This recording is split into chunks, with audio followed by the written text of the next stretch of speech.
Hello everybody, welcome to the United Stands. I'm Mark Goldbridge. Manchester United lose again at home. Crystal Palace 2, Manchester United 0. Totally deserved win by Crystal Palace, just the same as Brighton, Bournemouth, Nottingham Forest and every other mid-table team that's come to Old Trafford this season and wiped their arse with us.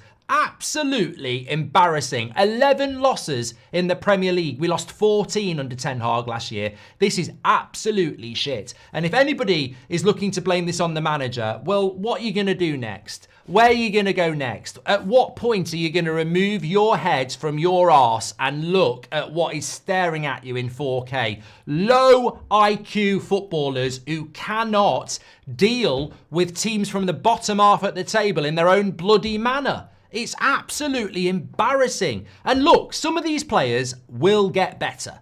You know, the Mainus, the Garnachos, the Amads, they will get better. They're young players and they're learning. And I take that on board, Yoro. But some of them are coming towards the end of their career or are in their mid-20s and they don't have the IQ to play football at this level. That's the bottom line. There's going to be a lot of angry people talking about this, that and the other. But the bottom line in consistency is that no matter who the manager is, we keep talking about the same issues.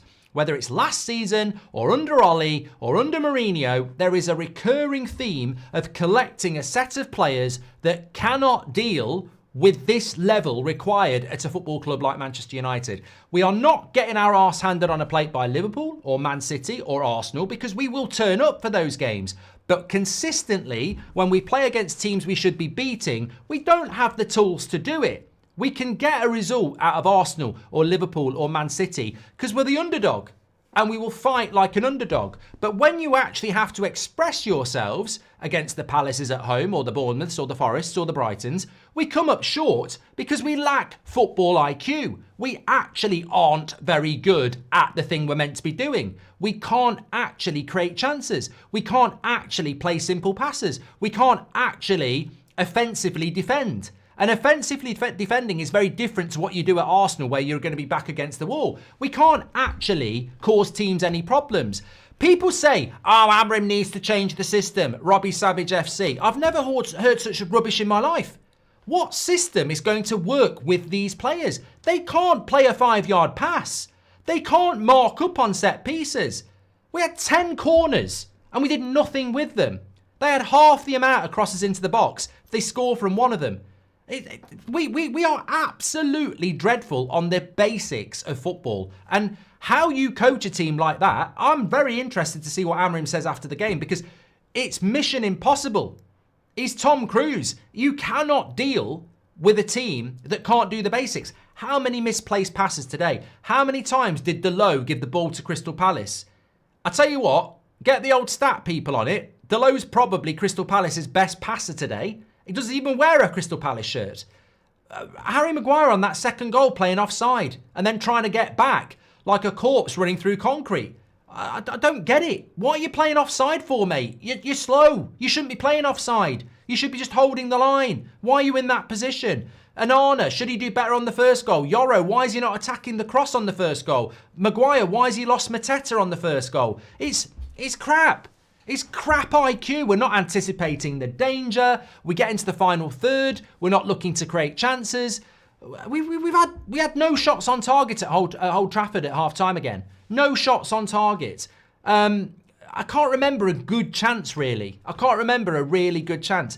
They've had 2 tap-ins. You can moan about what you like, but you don't miss those chances that Palace had. The first one comes from a header that they head on the bar and someone's following it in for a tap-in. The second goal comes from a 2v1 and it's a tap-in. They scored, as I said, my bloody puppy would score those chances. They're easy. Do we create chances like that? And look, I've got to say, there was no Xerxes, there was no Rasmus, so we can't moan about movement or hold-up play. We tried something else and it still didn't work. We don't create big chances. The only big chance in that game was a half chance for Mainu where he hit the side of the post. Everything else, I'd expect the keeper to save it or the defender to block it. It's not good enough. It's just not good enough. And people say, how does this get better? This doesn't get better anytime soon. How many times have I said to you, we're not out of the woods? There will be more storms ahead. I didn't think it would be straight away against Crystal Palace, but there will be more storms ahead because we're just not very good. I think people are thinking that, oh, we've won 3 games in a row, so what's going to happen is we're just going to gradually turn into Sporting Lisbon with these players. It's not going to happen with these players. They're not going to get us where we need to be. We need to win the Europa League. It's probably not going to happen, but we need to win it. These players aren't good enough to get better. There is no player that's been let go, whether it's Anthony, Rashford, Malacia or Casemiro who's not playing. There is no player out there that we need to throw in. Like, they're not good enough either. The collection of this squad in its entirety is not good enough. And the scary thing for me is that even if we didn't make the defensive mistakes today, we still draw 0-0. So we can moan about the defensive mistakes, and God, there were some defensive mistakes, but we didn't score anyway. So even if the defence had a really good game, we still lose the game. We still draw the game. Where was the goal coming from? 0 goal threat. I think that what I would say, I mean, look, first of all, Martinez injury, I just got to say, devastating, heartbreaking to see a player being stretchered off crying. We know that's bad. It's about how bad it is. It's probably a season ender. It could be Christmas before we see him again. It could be a year before we see him again. And the worrying thing about Martinez is he seems to be catching the United injury curse that we've seen with Phil Jones, Luke Shaw, Mason Mount. He missed virtually a whole season with his foot injury. Last February, he was out for 2 months with a knee injury. This February, I think it's going to be longer than 2 months. So even when he comes back, I mean, I was looking at, look, Martinez has been one of our better players in recent weeks, and we're going to massively, massively miss him. But the fact is, he's 27. He's going to be 28 before he comes back. And he's going to have 3 years of bad injuries at 28. This, sadly, I hope not, but this sadly could be that. How can you build a team with a 28-year-old who's injury prone? So hopefully that won't be the case, but we're almost looking at Martinez now and going, we need a replacement. Whereas I was looking at Martinez and going, this is a player that we can build our team around for the next few years. It's heartbreaking, but is it a surprise? I still think that injuries are a massive problem at Man United. A lack of depth is a massive problem. We don't have a left-sided centre-back now. You are now talking about an 18-year-old that never played for Arsenal being our left-sided centre-back. So, yeah, we've got, exactly, thank you, Juan, we've got heaven, yeah. We may as well start praying because the lad's never played for Arsenal and suddenly people are talking about him like he's Virgil van Dijk. He ain't Virgil van Dijk, he's a kid. And again, that's the problem again, isn't it? We're relying on miracles from heaven. Yeah, it's not a good look, and it's a horrible thing that's happened to Martinez. But I do think that, look, I back Amorim to the hilt. There is no way that a manager that comes in November and inherits a shit team and doesn't really get much support in the transfer window is going to start turning things around. We're going to lose a lot more games. It's scary to think how many games we're going to lose this season, actually. It's scary to think how low our points tally is going to be because we're going to break our Premier League record. It's going to be our lowest ever Premier League points total by a very long way. We might not even get 50 points. We might be in 40s. We could be in 30s. So it's going to be a very, very, very hard season in the Premier League. But I don't blame Amorim. I think Amorim's got a very difficult job, and I think Ineos and the Glazers have got a lot to answer for. The way they're running the football club at the moment is just very, very concerning. However, just because you back somebody doesn't mean they don't make mistakes. And I think when we're talking about this game today, Ruben Amorim made a mistake. To see Xerxes on the bench or Rasmus on the bench or 2 strikers and do what we did with Mainu, it didn't work. It just didn't work. Like, I get why he did it. I think he was thinking Crystal Palace have got the best defensive record away from home this season. They're hard to break down. Let's try and, confuse them a little bit by not playing a striker. Let's be intricate around the edge of the box with Mainu as a false 9 and try and create chances that way. And in the first 10 minutes, it was reasonably good. But it fell away massively after 15 minutes, and we never recovered from that. And what you ended up with was Mainu just lost with no, long balls going into him. If you're going to play a false 9, you've got to have width. And the reason you've got to have width is because it's a false 9 who's pulling in. So you've got to have people running beyond. And our fullbacks, Delo and Mazraoui, just aren't very good going forward. So, and they don't necessarily go forward. So you've got a false 9, you've got fullbacks who are playing like they're in a back 5.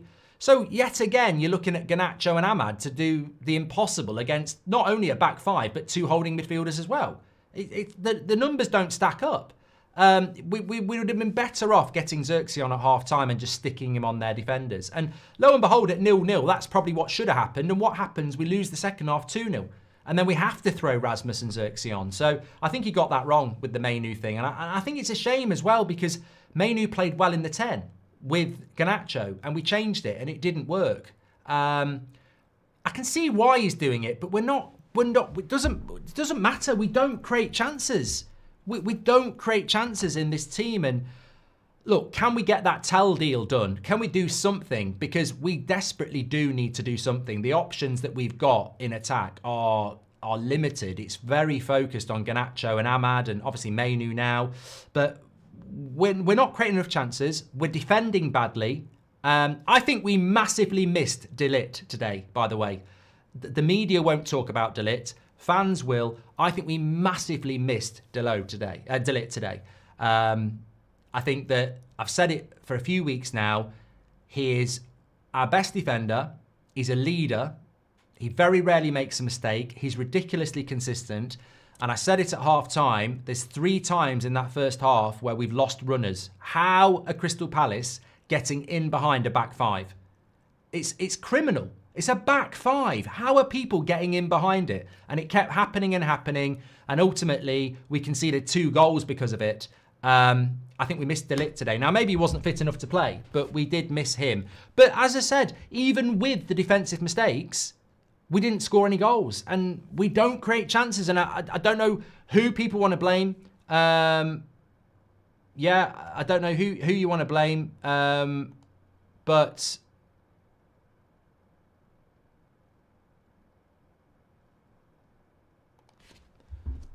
Sorry, I'm getting asked about, do I like these clothes from Mrs. Goldbridge? And I'm streaming. Yeah, I don't know who's to blame. I don't know. I've lost my train of thought now. I can't believe I'm being asked what I think about clothes when I'm streaming. I think, yeah, I forget.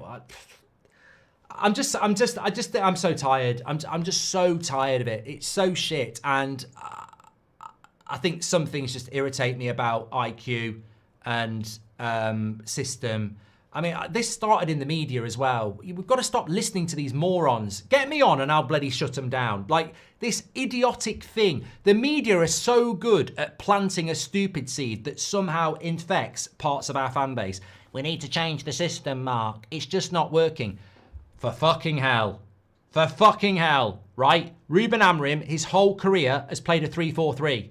We employed Ruben Amorim. We do not change the system. Otherwise, there is no point in employing Ruben Amorim. We do not change the system. But some of you have listened to these morons in the mainstream who've got no fucking idea, who come out with ideas like, we need to change the system. They need to go to a back 4.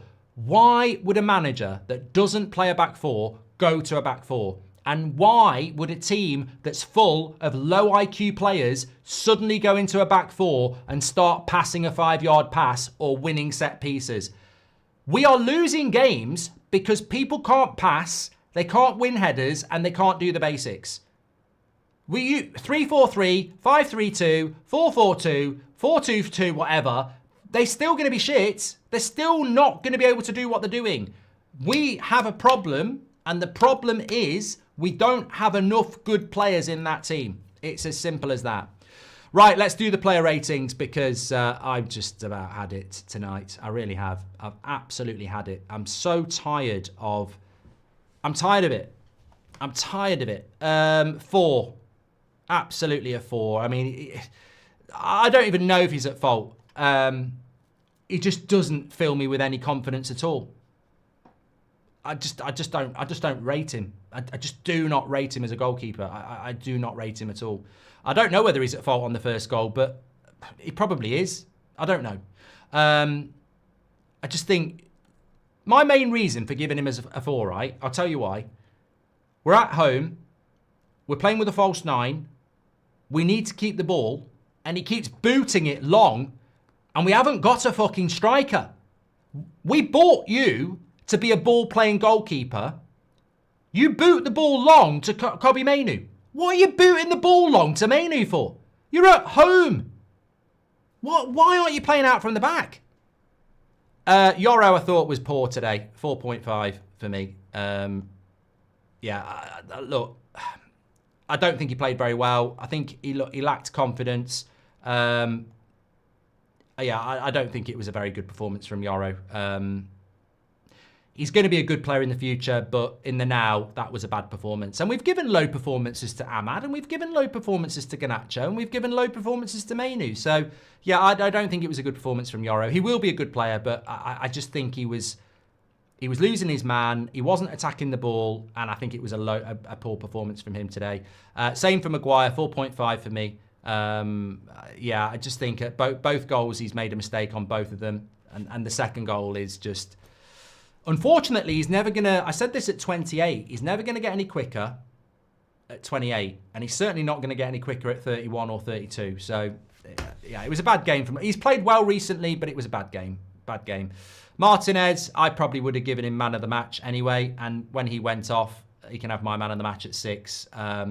It's slim pickings for man of the match, mate. It's slim pickings. And maybe there's a bit of sympathy there, but he had no part to play in why we conceded goals, and he had no part to play in why we didn't create chances. So I'm not saying Martinez was any better than a 6, but at least he's one of the few players that comes off with, you can't blame him. And that's not... We've just played at Old Trafford against Crystal Palace, and our man of the match is you can't blame him. I mean, that just shows you how shit we were, really. Mazraoui, again, I think it was... why does it always do this? That's better. I just need to stretch over here. Yeah, Mazraoui for me, 5. Yeah, below par again. Just didn't look as comfortable with Yoro at right centre-back. Just didn't look comfortable. Maybe we're moving Mazraoui around too much. Maybe he's playing too many games. I don't know. I just don't know. Agate, probably again. I don't think he did too much wrong. I'd give him a 6. I don't think Agate did too much wrong. I think it's very difficult when you're playing in midfield with this guy. By the way, Mister, I want to be anywhere but where I need to be. I don't like Bruno in the pivot. I do not like it, and we can't take him off. So where do you play him? But he makes Agate's job really difficult. When you're playing a pivot, you need somebody next to you, and he ain't there. Because he's either he's right wing, left wing, number 10, number 8, number 6, centre-back. He's so indisciplined because he's captain... I nearly said Captain Chaos, that's not fair. But he doesn't trust anybody. So he tries to do everybody's job. And we've said this so many times. He is everywhere because he doesn't trust anybody and he won't do his job. So it works when you win, but when you don't win, it becomes a 4. It was chaotic today from Bruno. Like, I know why he does it, and we're a worse team without him. But that doesn't mean when he plays particularly well. He made Agate's job impossible today because he's never where he should be. If you haven't got organisation and structure, you fall apart, and that's what happened there. Dalot was shocking again, 3.5. I mean, as I said, he was passing the ball to Palace more than he was passing to Man United. He needs to be studied on what's happened to Dalot. I don't really get it. I don't understand these players. I just don't understand how some of them are playing worse under Amorim than they did under Ten Hag. I don't get it. Ahmad was probably a 5 today. One of his poor games, to be honest with you. Bad decision making. Had a bad game. Probably his worst game of the season, I think, for Ahmad, really. Garnacho, I'd say a 5 as well. The first half looked quite exciting and just got swallowed up by a shit performance. Same for Mainoo. I think started off well and then it fell into a shit performance. You can't blame De Ligt. I thought De Ligt was okay. Eriksen, I mean, just didn't really offer anything, did he? Eriksen off the bench. Let's give him a 5. Xerxes, yeah, didn't offer anything. Neither did Rasmus. So, yeah, poor. And I think for me, Amorim, probably a 4 for me today. I back the manager. I want the manager to do well.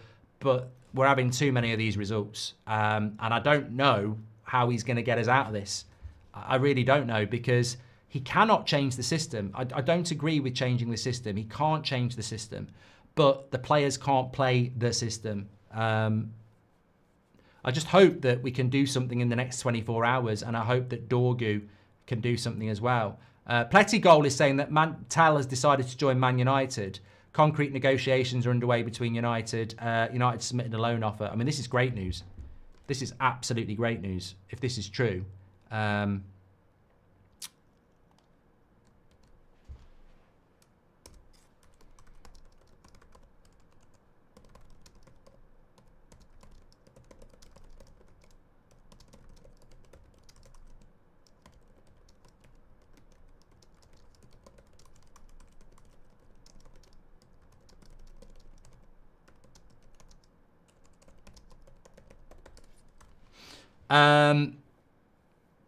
Bayern are pushing for an obligation to buy or a permanent transfer.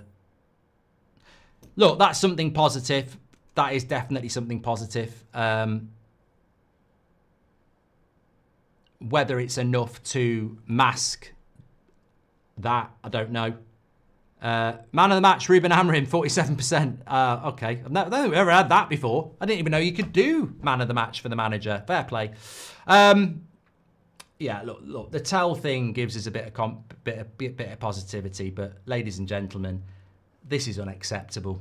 This is absolutely unacceptable, and it doesn't come down to hating on an individual player. It doesn't come down to let's get rid of more players. The bottom line is they're just not good enough.